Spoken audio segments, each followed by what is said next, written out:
Hey, what's up everybody? It's Kellen here from Start Your Systems again, and welcome to the Monster Energy Supercross official track gameplay, round number 11 of the 2018 Monster Energy Supercross series in St. Louis, as brought to you by none other than myself. I have tried to do the best I can to recreate this track here, and I'll point out a few definitive flaws with it and a couple other things that I think made it work pretty well in my opinion. And yeah, we'll go from there. We'll also talk about some real life Supercross today, so get my thoughts and opinions on the haps with that, what's going on there, and let's have some fun. So as you see, I started about not even a half a lap in, like a couple corners into the lap, and then just went backwards down the start straight and all that stuff. I just wanted to start in the middle of the start straight so you could get an idea. This section of the track is not going to be like this. This is the one thing that I could not make work decently enough to show. I'll explain what it's going to be in a second, but this is all going to be like this. It will come backwards down the start straight. It'll have like a little 180 kind of thing out of the start straight and then go through a whoop section. Little double-double before a Supercross triple, a 90 over a 353 triple, and you land off the side of the track apparently. And then it rejoins the start straight, which is coming down here, and this is going to be the turn 1 area. And then at the beginning of this rhythm section, you'll notice I put this is actually a small whoop. I initially had a large whoop, but I felt like it pitched you a little too high. I think it's actually going to be a 3-foot single there, but just to get the speeds down coming into the rhythm section a little bit, I changed it up. And then this rhythm section is completely straightforward from there. That's exactly how it's supposed to be built based off the track map. And then this rhythm section is really strange. It's really like elongated between the jumps on the 3D track map. So there's only 9 jumps in here, whereas opposed to the other rhythm section over there has like 12. So you'll notice if you play this track on a 250F, that rhythm section that I just rolled through might be a little tough to triple in with and stuff like that. Obviously I built it on a 450, so there's that. And then this section right about where I am, there's going to be actually like, so behind me is fine. It goes into a 90 after 5 jumps. And then right about here, it's going to turn left again, and then it's going to just go straight over the back of the start gate right there. It's probably going to have like a little really steep lipped out single and then an over-under bridge that goes over the start gate. But you can't put a start or an over-under bridge over the start gate in this game, so I had to go a little farther and angle it back onto the start straight to complete that.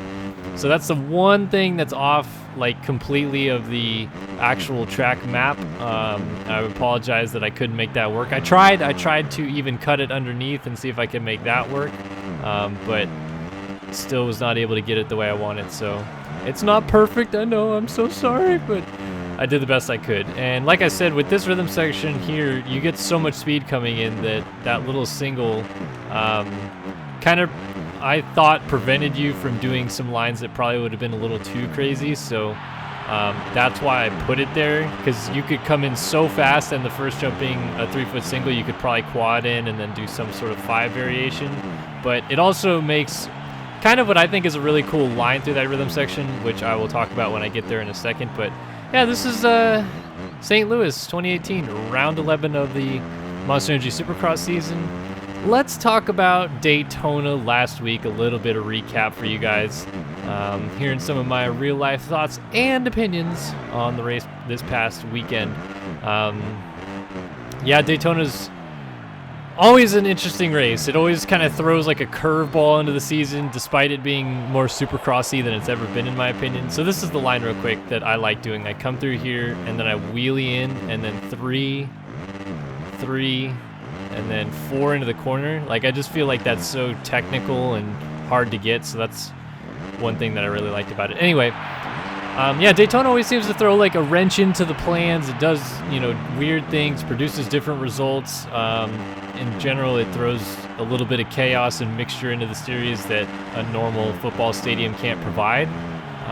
And again, we had another kind of abnormal Daytona, I would say. First of all, hashtag celebrating, hashtag Braytona. Dude, Justin Brayton, I'm shocked, because I'm not shocked he won. I always felt like Brayton had, you know, on his good nights, the speed to win.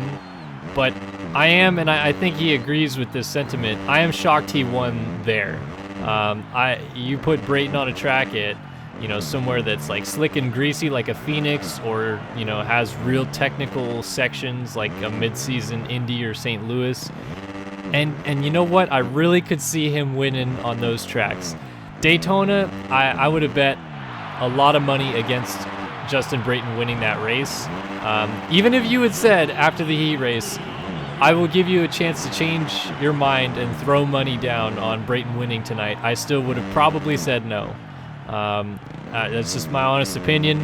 It definitely took me aback, but I was pleasantly surprised that he did it, because that is so awesome. 34, almost 34 years old, gets his first career win, breaks the all-time age record for Supercross wins, or whatever it is, like the oldest race winner, which was previously Michael Rocco, now is Justin Brayton, which is crazy because all this talk this year about Chad Reed wanting to break that record, and instead Justin Brayton's the one that gets it at Daytona, no less, which is a track that Chad Reed has done pretty well at in the past. Yeah, crazy race. I mean, it really came down, in my opinion, to he got a good start and then stayed out of the chaos that was going on. I have to pause here for a minute and say, like, dude, WTF Eli Tomac. I really feel like we're starting to borderline get to the point where Tomac can, on some level, be comparable to Stewart. Like, Stewart was gnarly. It was crash or win. Tomac, his career stats don't back that up at all. He definitely was like more of like a third or fourth place guy his first couple years of Supercross, and then after Dungey and Villa went out, he, you know, shined up to the forefront. Well, before Dungey went out, he was there too, but you get my point. So he was, at a time, I feel, consistent. Like, you know, podium guy, maybe a win or two here and there. Now it is definitely getting closer to the point of crash or win. Yes, he didn't win in Atlanta, but, I mean, he was easily winning. Anaheim won, crashed out. He got a mid-pack start. It wasn't great this weekend, but that was just like the weirdest little, you know, he barely clipped the back of Malcolm Stewart's tire. Like, just nudged it, just barely got it. And it kind of threw his balance off. And then his response to save it, which is usually a pretty common trick, is to gas it, because it tries to swing the rear end around, it recenters its balance, and then he can, normally speaking, get the bike recentered under him. But Daytona's a different story. There's ruts all throughout the corners, so when he did that and he dumped the clutch and tried to bring it around underneath of him, all he did was bring it completely out from underneath of him and looped out. It looked so strange of a crash, you know, but it's just kind of the, I hate to say it, but it is kind of the norm for Tomac now to have these weird little nuanced things happen. And speaking of Tomac, before I get too deep into the main event, we also have to go back and talk about the heat race a little bit, him and Cooper Webb coming together. I think people are going to see it different ways again, just like the Faulkner-Osborne situation, and I respect people's opinions. But I do believe that Tomac's move, I wouldn't say the way he did it, but the move itself, the reasoning behind it, I think was justified. And that is that he wanted to go in and take out Cooper Webb. I'm not sure 100% that he wanted to put him on the ground, but he did say in the post-race press conference, yeah, I went in for the takeout. And the reason he did that, and I tweeted about it because I thought I saw it, and then it later was confirmed because Tomac mentioned it in the post-race press conference, was that the section before Cooper Webb was cross-jumping him. And here we go, we're going to get into the cross-jumping is good or bad debate again, which is absolutely ludicrous in my mind, because cross-jumping 99.999% of the time is extremely dangerous and bad. Did Webb do it that badly? No, he was slowly coming over. It was in that on-off 3-3 rhythm section coming to the finish line. And if you go back and watch the replay of it, you'll notice that on the second three, like right before they took off, Tomac nearly landed off the track, and that's because Webb had drifted so far on the first 3 that Tomac had almost nowhere to go and nearly landed off the track, saved it. Webb kind of like realized his mistake, and then Webb in the post-race press conference even said like, yeah, I think I maybe had that one coming. I was, you know, cross-jumping him a little bit. I didn't mean to, but it happens, and that's racing. And I guess what had happened was after the race when Tomac rolled up next to him and they had finished like 4th or 5th after they crashed together, Tomac rolled up next to him and said, "Welcome to the 450 class," which is pretty awesome to me. I mean, you know, Webb's been there a whole year now, so it's really not like his welcoming party, but I still think that's pretty funny on Tomac's part to do that. And yeah, I mean, I'm all for Tomac doing what he did just because it's in a bowl corner. Like, cross-jumping, taking someone out on purpose via cross-jumping is absolutely insanely dangerous, ridiculous. It's never going to be okay in my opinion, but a good, hardy, aggressive block pass in a corner, ill-intentioned or not, I feel like is, for the most part, okay. I think Tomac completely ruined it because he buried the bike in and then got stuck, and, you know, what he was trying to do was really rough up Webb in the attempts to maybe take him down, and Tomac right away, he didn't want to crash himself too, but you go into a sand corner side by side, that's pretty much what's going to happen. It's just going to dig in and the bikes came together and, you know, whatever. But back to the Tomac situation in the main event. Falls practically all by himself. He's in the middle of the pack, gets up dead last, and has to make this epic charge. Gets within 3 seconds of Brayton, but Brayton, being steady Eddie as he is, kind of upped his pace a little bit at the end and was able to take home the win. So full props to Brayton. I mean, he got the start that he needed. He out-dueled and then outsmarted, I guess you could say, Muscan, who mentally kind of like imploded because a tear-off was stuck on his hand. But you know, I was so excited to see Brayton win that. Like, I keep thinking back to that race that I think it was 2013 that he was clearly faster than Villapoto late in the race. He was catching him. Was going to put an aggressive block pass on him after a whoop section at Phoenix on the last lap of the race. Thought better of it. I don't know if he was thinking he would try to get him a little bit later in the lap, but like checked up and didn't go after it, and he ended up losing the main. And I was like, man, that one might haunt him forever. Like, he's gonna think, man, if only I had thrown it down a little harder on the inside in the whoops and just gone in anyway, maybe I'd have a race victory. But yeah, really pumped for Brayton. Tomac gets second, so salvaged basically a dead last start after the end of the first lap. So that was really gnarly to watch him ride through the field. I had picked him to win, so I was a little disappointed in my own pick that he did not win, but I was all for it if that meant Brayton got a victory. And then who was third? Webb got third, so that was the first podium of the year for Webb.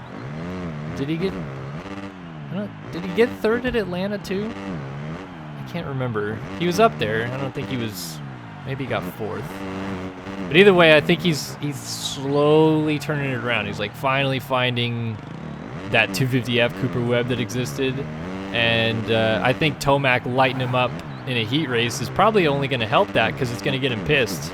So maybe, you know, next week Webb comes out and wants to prove a point, saying like, "Oh, welcome to the 450 class. Well, welcome to me kicking all your guys' butts." You know, like that's something I could see Webb getting on board with. So that was cool. Fourth was, man, Christian Craig. Good ride for Craig. He was in second for quite a bit of that race. He was just kind of tracking Brayton.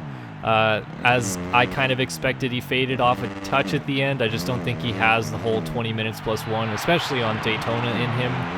But I think his fitness will slowly come around to the 450 class, get used to that bike a little bit, and I really see him maybe landing on the podium before the season's over with the rate of attrition that the series has had and his good starts, his speed, all that stuff. Fifth was Muscan, who I said just kind of, he had a fantastic opportunity to gain a lot of points on Anderson this weekend. I mean a lot, because Anderson only ended up 7th, and Muscan was going to win. Like he had the race lead. He was getting slowly away from Brayton. Like he took it away from Brayton and then just was like slowly inching away. But he had it. Like, you knew that his speed was such that he was going to outlast Brayton. His fitness is plenty there. I really would have thought Marvin would have won that race. And I mean, supposedly he went to rip a tear off. It got stuck on his hand. He tried to re-grip, and then it sent him off the back of the bike, and then that's what caused him to do the like loop out. And he still was unable to get the tear off his hand once he remounted, and then crashed in that sand corner that Tomac took Webb out in half a lap later. That was honestly kind of I wouldn't say that had anything to do with the tear off on his hand so much as he just went in there expecting the ground to do something different, because he really just kind of came in there and was in a normal line, and the bike just dug in. Like, he just it was so weird because it just came to a stop. But I don't think even after he got up from that crash he was going to win that race. He was pretty far back, and all it meant was he had to end up in the Tomac range, which Tomac then passed him, and then he had to try to salvage from there. And fifth is just, it's not going to cut it on a night when Anderson was, you know, finally having not the night that really he would probably have hoped to have. Musquin could have capitalized so much, like a first versus a seventh. Like, he pulls in 10 points, 9 or 10 points. That's not a lot right now, but think about 10 points in the scheme of 40 points down in the championship, pulls it into 30. Then you start getting in the area of like, yeah, you never know. What if Anderson has a mechanical or something, like, you know, but now I think he's 37, 36 down, and it still just seems so far out of reach. And for Anderson's sake, a 7th place was not his ideal night, but I will say that that was a very good job of salvaging for Anderson, because not only did he have the crash at the beginning of the heat race and then barely got into the main out of the heat in 9th, but then he again kind of had like a little bit of a misjudgment and ran into the back of Freeze and went down, and he almost ended up in dead last as well. So to get back to where he did, I think is a testament that he's riding smarter. He's worrying about points a little bit. You know, he's not overexerting himself, because I feel like on some level the old Anderson, if that's what you want to call him, would have freaked out after he got put on the deck by Freeze and went full send. And it seemed like when the few times I was able to watch him on TV, it looked like he was more reserved. I wasn't really sure if that was just because he wasn't feeling the track, or if he was actually like actively thinking about, man, I can't throw this thing away here. But that's what a champion has to do. And I've talked a little harshly on Anderson this season about how I really felt that he was going to have that moment, that Anderson-esque moment that we've seen before, where something goes wrong, not in his favor, he goes and kind of freaks out a little bit. But so far he's totally proved me wrong, and you know, good on him. I'll gladly eat my words if he seems to have learned from those past mistakes. I really think that this is far and away his championship to lose. It's going to take a catastrophe to lose it, which I hope doesn't happen, because I think at this point he deserves it. Everybody else has crashed their way out of this thing essentially, and they weren't necessarily going that much faster than him before anyway. He's tied for the most wins on the series. He's consistently on the podium. Those guys can't say the same before either. So yeah, good night in my opinion for Anderson. I know it doesn't look like it on paper, but to take a 7th out of a night that he looked far away different than he had in the beginning of the year, I think he should hold his head high there, saying like, man, Daytona could have been a lot worse. So but yeah, that's kind of the whole 450 class synopsis. Talking about the 250 class real quick, and the 250 East class is unfortunately slowly but also kind of quickly becoming the 450 class with the attrition. The like super main title threat guys aren't necessarily falling out of this thing, I would say. Although I guess you could consider Ferrandis and on some level Hampshire that, but both those guys are out now. Like, Hampshire had a monstrous crash, I believe in his heat race, if I remember correctly, that resulted in some cracked ribs, some broken bones, I think in his back or something like that. Massive, massive crash. And then in the main event, Jimmy Dakotas, who started off the season on the podium, has kind of struggled since, but still is, in my opinion, one of the top 10 or top 5 guys in the series.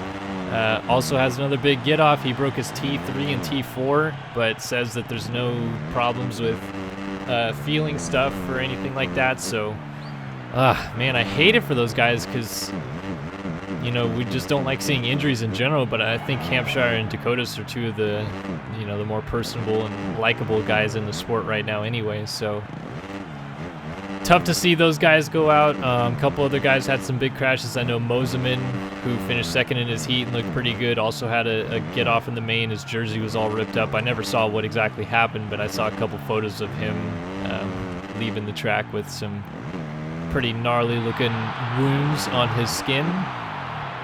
And I'm trying to think if anybody else had a moment. I think that was mostly it, but the main event itself, I had picked J-Mart to win, and I picked Tomac and J-Mart to win, and interestingly enough, they go 2-2, so I guess I wasn't that far off, but I really expected J-Mart to run down Jordan Smith, and Jordan Smith winning, in my opinion, is also kind of a big surprise. Like, I don't consider Jordan Smith to be like an outdoor guy. Not that Daytona is an outdoor track, but he made it work. He got a good start. Whole shot even? I don't believe he got the whole shot, but he did start right at the front, and then pretty much just managed the gap between him and J-Mart the whole race. Like, J-Mart even said, like, I couldn't figure it out. Like, I would catch him a few laps and then do the same thing, but lose some time a few laps, and it just didn't make any sense to him. And then I guess Faulkner had kind of the same problem. He said, like, he couldn't really gain time. He was just kind of stuck in no man's land a little bit. And that almost resulted in Osborne catching him late in the race. I don't think that this is anything that's bad, and I'm not saying Faulkner doing it is bad and that he should. This isn't even a thing to me, but I will say that Osborne getting a terrible start in the main event is in large part due to him and Faulkner starting next to each other, because Faulkner got the jump, and then like any normal start happens, I guess, he came over and blocked Osborne off, so Osborne got out of the throttle, ended up stuck behind the whole entire field going into the first corner because Faulkner didn't get that much greater of a jump. So it's Osborne's fault to begin with because he doesn't get a good start, but Faulkner coming over did cause him to chop the throttle, and Faulkner came out in like 8th, and Osborne was, I mean, literally dead last. You can go back and watch the replay. So not Faulkner's fault. I'm not calling it his fault. I'm just a casual observer telling you that that's what happened on the start, and that's why Osborne ended up so far in the back. You can take that for what it is. I'm not saying that's racing. That happens. So I think Faulkner is definitely doing what it takes to win here, and he's now tied for the points lead.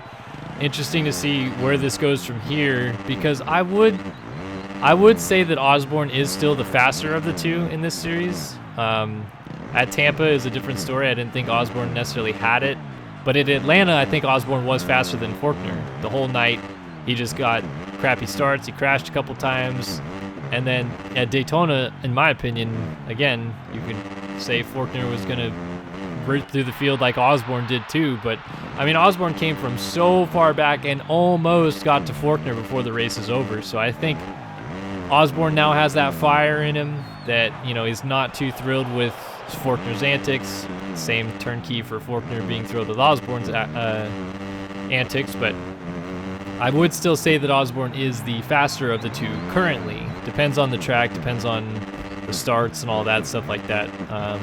But I think that this sets up a really interesting dynamic in the series, because I really do think between the two of them, it does come down to starts of who's going to finish in front of who.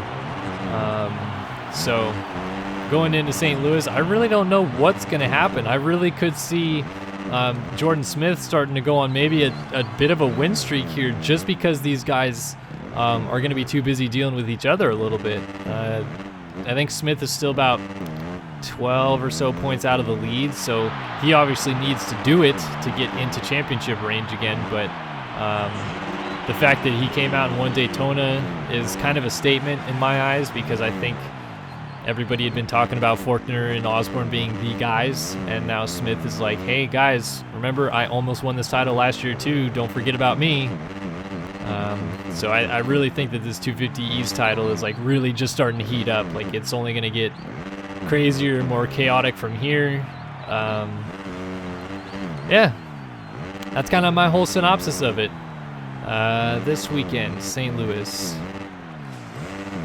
I think it's going to be Smith again. I'll pick Smith to win again. I think last year we saw what it did when he was able to kind of notch his first win. He got on a roll. He started finishing second, first. Like he was doing pretty well.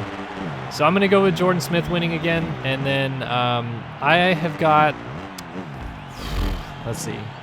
It's a pretty technical track this weekend, but there is also only one set of whoops. Every time I'd say Eli Tomac isn't going to win, he dominates. And so far, every time I say somebody else is going to win, every time I say that Tomac is going to dominate or win, he has struggled. So I fall on this gray line where I really think Tomac's going to win this weekend, but just for the sake of this pick, I'll say Anderson wins this weekend. I think I think he's fired up enough now. A 7th wasn't really what he wanted. I think he wants to kind of assert himself as like the guy that's going to win this series. And I think now that we're only 7 rounds to go, I would believe in his mind, he's like, if I win one more of these things, this is over.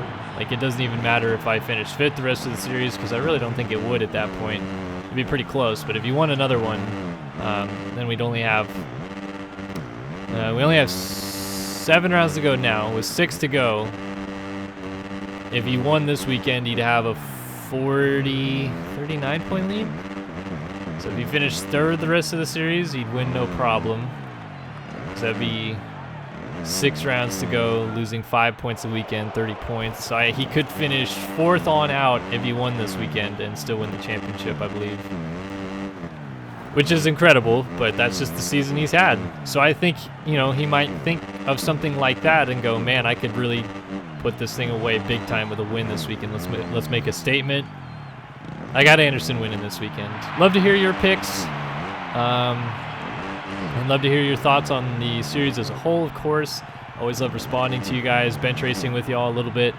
And good to see that last week, despite some of you not necessarily agreeing with my Faulkner comments, at least offering your thoughts in a well-organized manner and not just blurting out that I am the dumbest person on the internet, which, you could probably make a good case for, but whatevs. But yeah, this is St. Louis, Monster Energy Supercross. Look it up on PC, on Steam. SYS_St. Louis 2018 is the track name. And go play it for yourself. Try it out and enjoy. But thanks for watching another video here on SYS. I'm Kellen, and I'll see you guys in our next one. So long for now.